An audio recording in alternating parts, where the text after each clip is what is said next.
ओम शांति। अॼु जी मुरली जी तारीख़ है 4/4/2021। अॼु मुरली में अव्यक्त बाप दादा जो रिवाइज कोर्स आहे 6/12/87।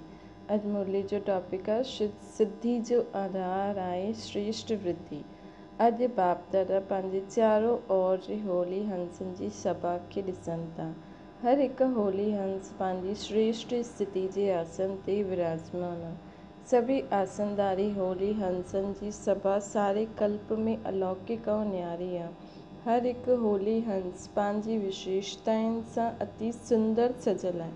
विशेषताऊं श्रेष्ठ श्रृंगार आहे कंहिंजी आत्माउनि जी। अॼु बाबा आत्माउनि खे होली हंस जीअं थो ॾिसे। सजे सजाए होली हंस केतिरा प्यारा था लॻनि। बाप दादा हर हिकु जी विशेषताउनि जो श्रृंगार ॾिसनि था ऐं हर्षित था थियनि। श्रृंगारा उहे सभी आहिनि छो जी बाप दादा ब्रह्मण जनम ॾींदे ई बचपन में ई सभिनि खे विशेष आत्मा भव जो वरदान ॾिनई। नंबरवार हूंदे हुए बि लास्ट नंबर भी विशेष आत्मा है। ब्रह्मण जीवन में आया अर्थात विशेष आत्मा में अची है। ब्रह्मण परिवार में चाहे लास्ट नंबर भी आहे लेकिन विश्व जी अनेक आत्माउनि जे अंतर में उहो विशेष ॻायल आहे। हिन करे कोटनि में कोई में भी कोई ॻाईंदा आहिनि त ब्रह्मणनि जी सभा अर्थात विशेष आत्माउनि जी सभा। छो जी ॿी कोई विशेषता न आहे लेकिन केॾी वॾी विशेषता इहा आहे कि आत्मा पंहिंजे बाप खे पहचाने। जो दुनिया नथी पहचाने सघे त हुन आत्मा बाप खे त पहचाने। हिन रीति वो विशेष आत्मा आहे। अॼु बाप दादा ॾिसनि था कि विशेषताउनि जो श्रृंगार बाप त सभिनि खे समान हिकु जहिड़ो करायो हुई लेकिन कोई हुन श्रृंगार खे धारण करे समय प्रमाण कार्य में लॻाईंदा आहिनि। कोई या त धारण ई न करे सघंदा आहिनि या कोई समय प्रमाण कार्य में न लॻाए सघंदा आहिनि। जीअं अॼुकल्ह जी रॉयल फैमिली वारा समय प्रमाण श्रृंगार कंदा आहिनि त केतिरा सुठा लॻंदा आहिनि। जीअं समय जहिड़ो समय ओड़ो श्रृंगार, हिन खे चइबो आहे नॉलेजफुल। अॼुकल्ह श्रृंगार जा अलॻि अलॻि सेट बि रखंदा आहिनि त बाप दादा बि अनेक विशेषताउनि जो अनेक श्रेष्ठ गुणनि जो केतिरा वैराइटी सेट पाण खे ॾिना अथई न। चाहे केतिरा बि अमूल्य श्रृंगार हुजनि लेकिन समय प्रमाण अगरि न हुन खे कम में लायो त छा लॻंदो। ईअं अहिड़ी विशेषताउनि जो गुणनि जो शक्तियुनि जो ज्ञान रत्ननि जो अनेक श्रृंगार बाप दादा सभिनि खे ॾिनो अथई लेकिन समय ते कार्य में लॻाइण में नंबरवार ठही वेंदा आहिनि। भल इहे सभु श्रृंगार आहिनि बि लेकिन हर हिकु विशेषता ऐं गुण जो महत्व समय ते थींदो आहे। हूंदे हुए बि समय ते कार्य में न लॻाईंदा त अमूल्य थींदे हुए बि हुनजो मूल्य न आहे न। जंहिं समय जी विशेषता धारण करण जो कार्य आहे हुन विशेषता जो ई मूल्य थींदो आहे। जीअं हंस कंकण ऐं रतन ॿिन्हिनि खे अलॻि अलॻि करे धारण कंदो आहे न। कंकड़ खे छॾे छॾींदो आहे बाक़ी रतन मोती धारण कंदो आहे। ईअं ई होली हंस अर्थात समय प्रमाण विशेषता ऐं गुणनि खे परखी करे हुन ई समय ते यूज़ करे। हिन खे चइबो आहे परखण जी शक्ति, निर्णय करण जी शक्ति वारो होली हंस। त परखणो ऐं निर्णय करणो इहे ॿई शक्तियूं नंबर अॻियां वठी वेंदियूं आहिनि अर्थात आत्माउनि जो नंबर अॻियां अची वेंदो आहे। जॾहिं इहे ॿई शक्तियूं धारण थी वेंदियूं तॾहिं समय प्रमाण हुन विशेषता सां कार्य में लाइ सघंदव। हुन विशेषता खे कार्य में लाइ सघंदव त हर हिकु होली हंस पंहिंजी हिन ॿिन्हिनि शक्तियुनि खे चेक करे। ॿई शक्तियूं समय ते दुख त न ॾींदियूं आहिनि न। समय बीती वञे हुन खां पोइ परखूं निर्णय करूं लेकिन समय त बीतजी वियो न। त नंबर 1 होली हंस आहे जेको नंबर 1 होली हंस हूंदो उहो ईअं न ॿिन्हिनि शक्तियुनि खे सदा समय प्रमाण कार्य में लॻाईंदो। अगरि समय खां पोइ शक्तियूं कार्य में लाईंदव त सेकेंड नंबर में अची वेंदव। थर्ड नंबर जी त ॻाल्हि ई न पुछो। ऐं समय ते उहो ई हंस कार्य करे सघंदो आहे जंहिंजी बुद्धि सदा होली अर्थात पवित्र हुजे। होली जो हर अर्थ ॿुधायो न। हिकु होली अर्थात पवित्र ऐं हिंदी में इन शब्द खे तोड़ो त होली अर्थात बीती सो बीती।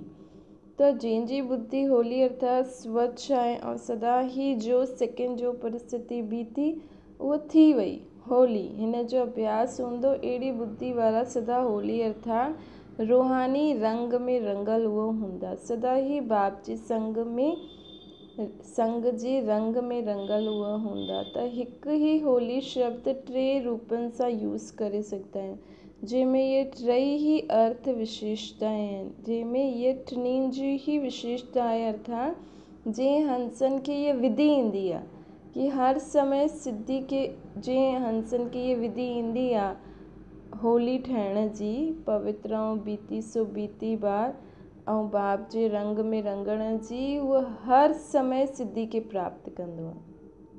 त अॼु बाप दादा होली हंसनि जी सभा में सभी होली हंसनि जी विशेषता था ॾिसनि, चाहे स्थूल कार्य अथवा रूहानी कार्य हुजे, लेकिन ॿिन्हिनि में सफलता जो आधार परखण ऐं निर्णय करण जी शक्ति आहे।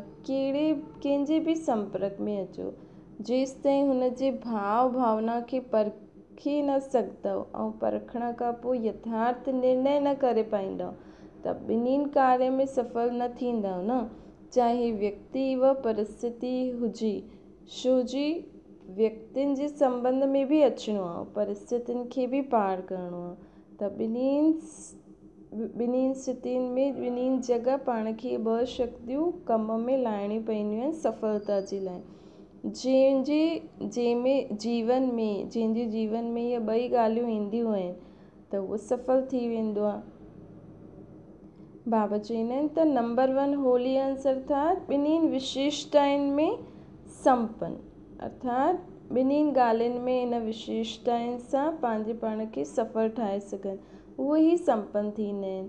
हीअ थियो अॼु जी हिन सभा जो समाचार। इहा सभा अर्थात सिर्फ़ु साम्हूं जेकी वेठी आहे उहा न, बाप दादा जे साम्हूं त तव्हां सां गॾु चारों ओर जे ॿार साम्हूं वेठा आहिनि।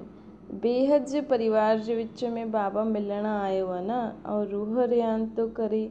सभी ब्राह्मण आत्मायूं पंहिंजी यादि जी शक्ति सां चाहे स्वयं बि मधुबन में हाज़िर आहिनि।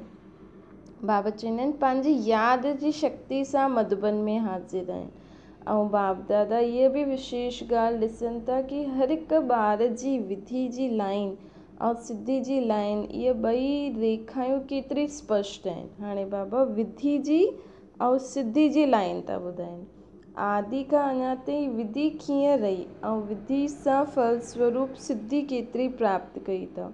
ॿई रेखायूं केतिरी स्पष्ट आहिनि ऐं केतिरी लंबी आहिनि, अर्थात विधि ऐं सिद्धि जो खातो केतिरो यथार्थ रूप सां जमा आहे त उहो ॾिसनि था। त विधि जो आधार छा आहे?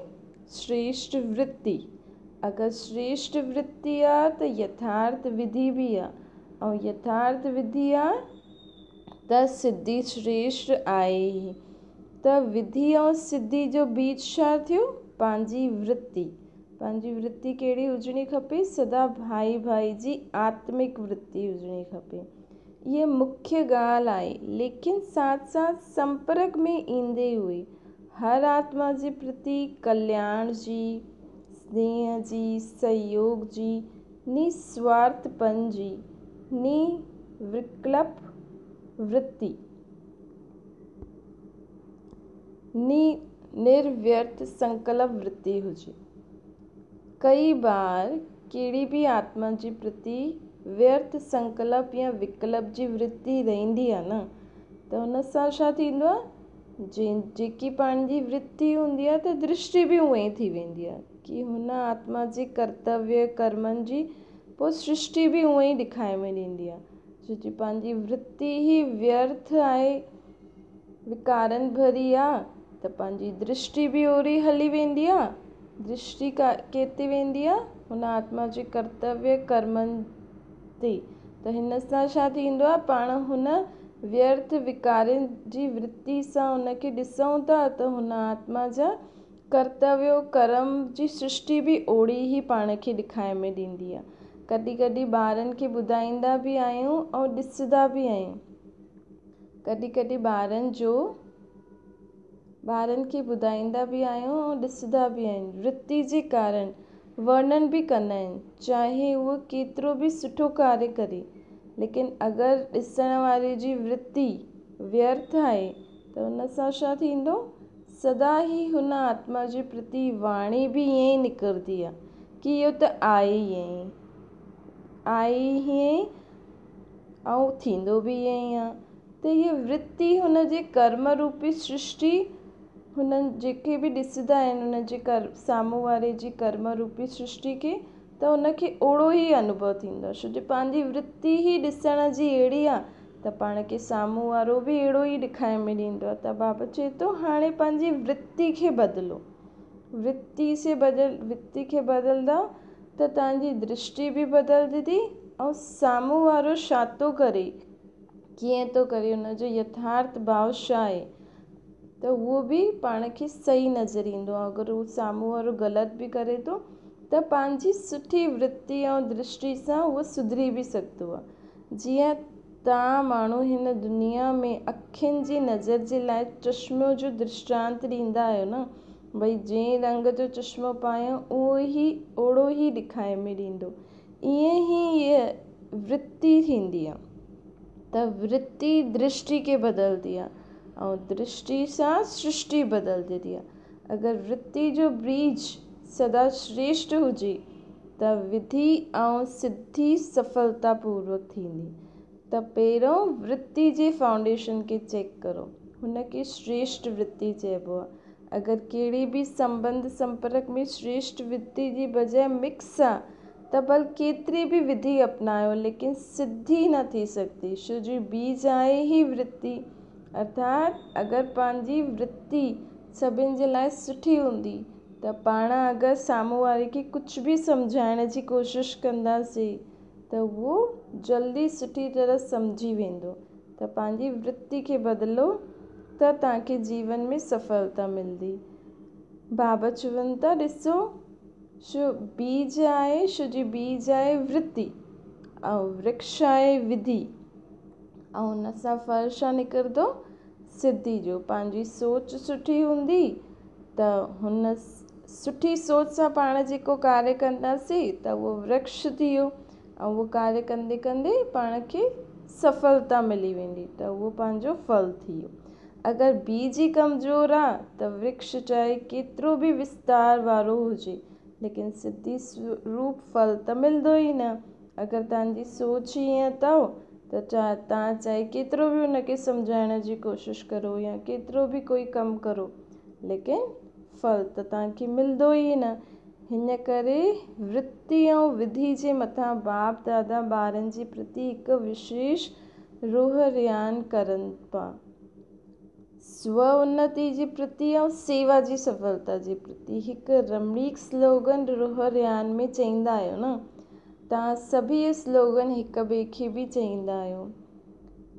हर कार्य में पहिरों तव्हां, बाबा चईंदा आहिनि हर कार्य में पहिरों तव्हां, इहे स्लोगन यादि आहे न।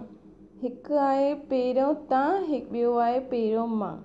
ॿई स्लोगन पहिरों तव्हां पहिरों मां ॿिन्ही जी आवश्यकता हूंदी आहे, लेकिन बाप दादा रूह रियान करे मुस्कुराइनि पिया, जिते पहिरों मां हुजणो खपे हुते पहिरों तव्हां चई छॾंदा आहियो ऐं जिते पहिरों तव्हां हुजणो खपे हुते पहिरों मां चई छॾंदा आहियूं, बदिली करे छॾंदा आहियो ॿार।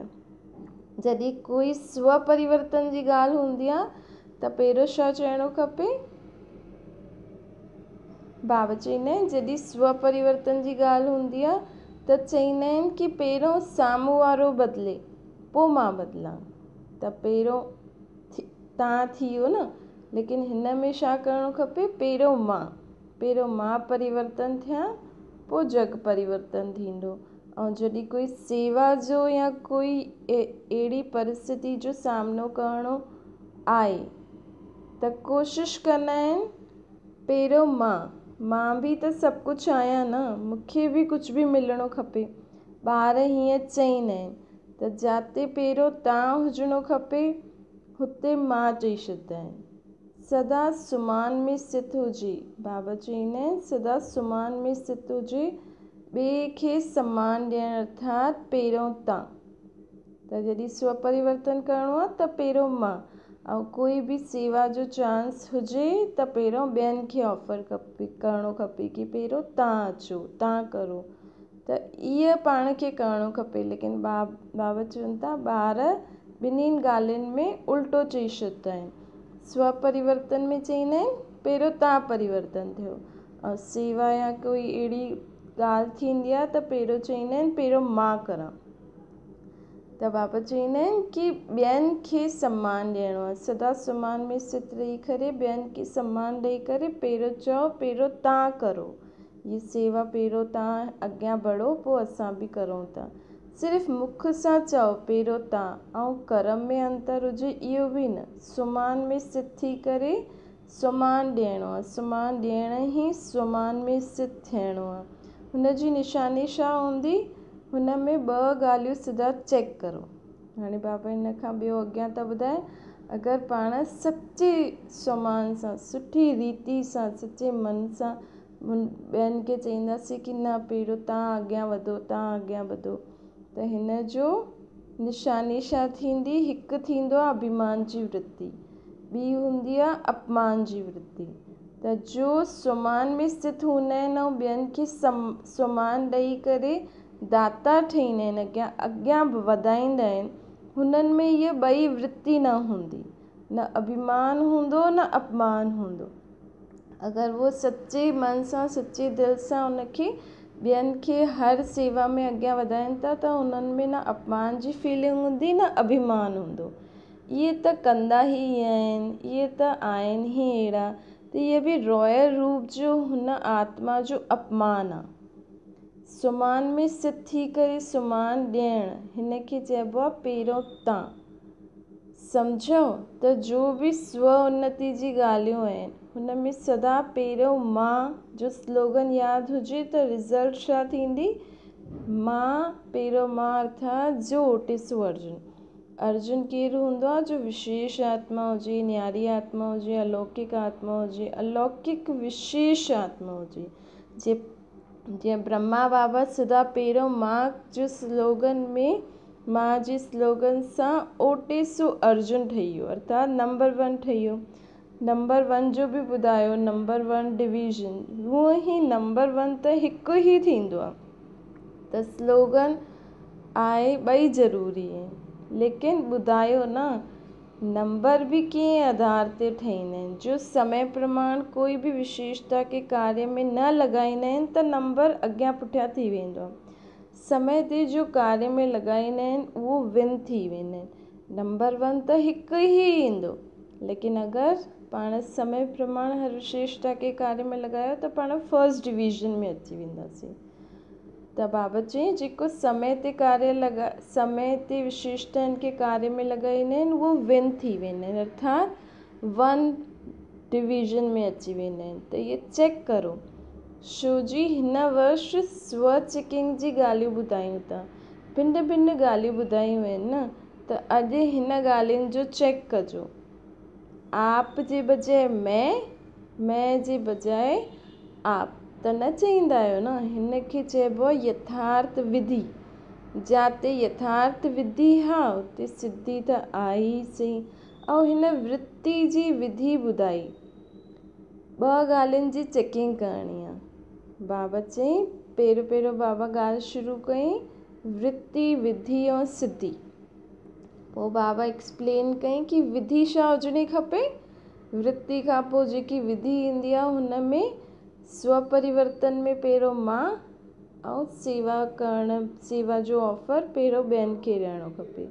त हिन विधि सां हलंदव त सिद्धि प्राप्त कंदव।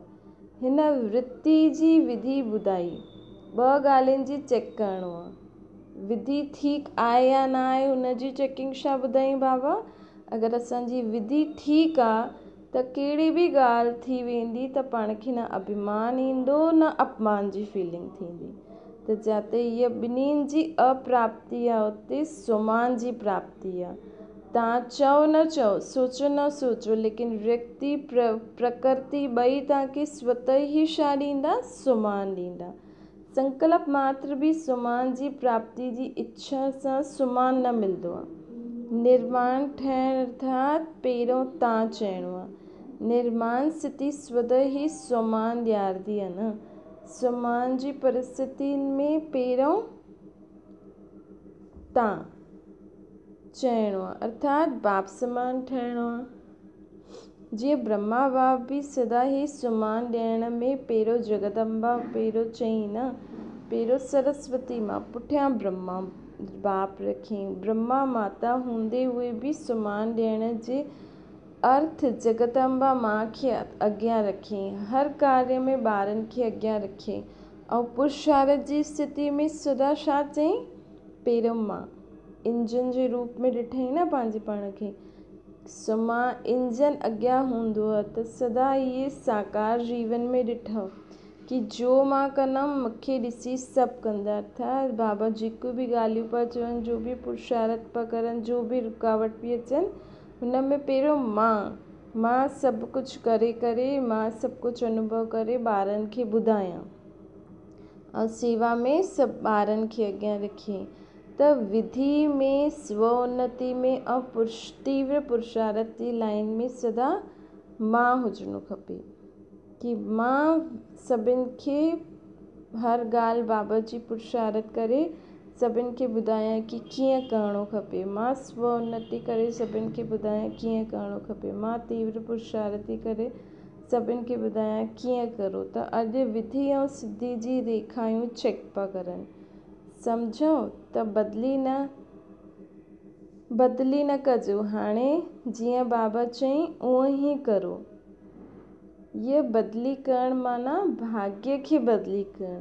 सदा होली हंस ठही करे निर्णय शक्ति, परखणे जी शक्ति खे समय ते कार्य में लॻाइण वारा विशाल बुद्धि ठहो। सदा वृत्ति रूपी बीज खे श्रेष्ठ ठाहियो। विधि ऐं सिद्धि सदा श्रेष्ठ अनुभव कंदा हलो।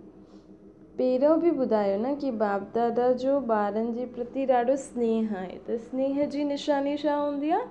स्नेह वारो स्नेही जी कमी ॾिसी न सघंदो आहे। सदा स्वयं खे ऐं स्नेही आत्माउनि खे संपन्न समान ॾिसणु चाहींदो आहे। सम्झो त बार बार अटेंशन खिचवाईंदा आहिनि, चेकिंग कराईंदा आहिनि। इहे ई संपन्न ठहिण जो सचो स्नेह आहे। बाबा चवंदा आहिनि इहे ई संपन्न ठाहिण जो सचो स्नेह आहे। शिव जी बाबा जो असां सां स्नेह आहे न, हिन करे बाबा हर हिकु ॻाल्हि जी बाबा पाण खे सम्झानी ॾींदा आहिनि ताकी मुंहिंजा सभु ॿार संपन्न ठही करे बाबा वटि जल्दी अचनि। अच्छा, हाणे सभु तरफ़ खां पुराणा ॿार मेजॉरिटी में आहिनि। पुराणा कंहिंखे चइबो आहे? अर्थ पतो अथव? बाप दादा पुराणा उन्हनि खे चवंदा आहिनि जो सभिनि ॻाल्हियुनि में पका आहिनि। पुराणा अर्थात पक्का। अनुभव बि पक्को ठाहींदो आहे न। अहिड़ा कचा बि न आहियो जो जरा सी बि माया बिल्ली अचे ऐं घबराए वञो। सभी पुराणा पक्का ॿार आहियो न। मिलण जो चांस वठण लाइ सभी चवंदा आहिनि पहिरों मां। कोई हर्जो न आहे, लेकिन हर कार्य में क़ाइदो ऐं फ़ाइदो त आहे ई सी। ईअं न पहिरों मां त हिन जो मतिलबु 1000 अची वञो। साकार सृष्टि में क़ाइदा बि आहिनि त फ़ाइदा बि आहिनि। अव्यक्त वतन में क़ाइदनि जी ॻाल्हि न आहे। क़ाइदो ठाहिणो ई न पवंदो आहे, छो जी अव्यक्त वतन त ॾाढो वॾो आहे। सभु ॿार अची सघंदा आहिनि। अव्यक्त मिलण जे लाइ महिनत लॻंदी आहे न, छो जी हुते बुद्धि सां वञिणो पवंदो आहे। साकार मिलन सहज लॻंदो आहे, इन करे सभु भॼी ईंदा आहिनि। लेकिन समय प्रमाण जेतिरो क़ाइदो ओतिरो फ़ाइदो। बाप दादा थोरो बि इशारो ॾींदा आहिनि त सम्झंदा आहिनि कि हाणे पतो न छा थियण वारो आहे। अगरि कुझु थींदो बि त ॿुधाए करे थोरी थींदो। साकार बाप अव्यक्त थिया त ॿुधायो छा? अचानक थियो न। ये अलौकिक प्यार आहे न, हिन करे बाप दादा चवंदा आहिनि सदा एवर रेडी रहो। जो हूंदा उहो जो थींदो उहो सुठे खां सुठो ई थींदो। अच्छा, सम्झो।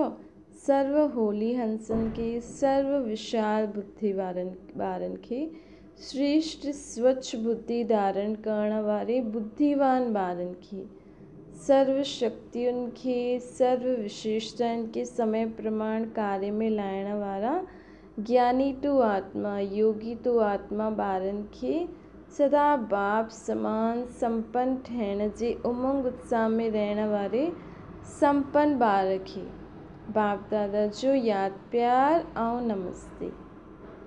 वरदान आहे मालिकपन जी स्मृति द्वारा हाईएस्ट अथॉरिटी जो अनुभव करण वारा कंबाइंड रूपधारी ठहो। पहिरियों पंहिंजे शरीर ऐं आत्मा जे कंबाइंड रूप खे स्मृति में रखो। मां आत्मा मुंहिंजो ये शरीर रचना आहे न, मां आत्मा रचता आहियां। हिन सां मालिकपन स्वतः स्मृति में रहंदो। मालिकपन जी स्मृति सां स्वयं खे हाईएस्ट अथॉरिटी अनुभव कंदो। शरीर खे हलाइण वारा थींदो। ॿियो छा थींदो? बाप ऐं ॿार शिव शक्ति जो कंबाइंड स्वरूप जी स्मृति सां छा थींदो? माया जे विघ्ननि खे अथॉरिटी सां पार करे छॾंदो। स्लोगन आहे विस्तार के सेकंड में समाए करे ज्ञान जे सार जो अनुभव करो ऐं सभिनि ॿार हिक ॿिए खे बि कराईंदा रहो। अच्छा, ओम शांति।